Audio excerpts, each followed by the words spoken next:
মানুষ একই ফোন কিন্তু অবস্থান বদলাচ্ছে বারবার, কখনো দেশের বাইরে কখনো ঢাকার ভেতরে। এই ধোঁয়াশার মধ্যে কয়েকদিন ধরে প্রশ্ন ছিল একটাই, শুটার ফয়সাল এখন কোথায়? তবে সেই ধোঁয়াশা কাটিয়ে তার বর্তমান অবস্থান নিশ্চিত করেছে গোয়েন্দারা। সর্বশেষ তথ্যে জানা গেছে ফয়সাল এখন অবস্থান করছে ভারতের মহারাষ্ট্রে।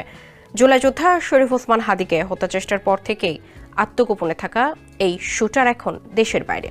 বাংলাদেশি সিম কার্ড পরিবর্তন করে সে ব্যবহার করছে ভারতীয় রিলায়েন্স জিও কোম্পানির সিম। নিরাপত্তার কৌশল হিসেবে অধিকাংশ সময় মোবাইল ফোন বন্ধ রাখছেন সে।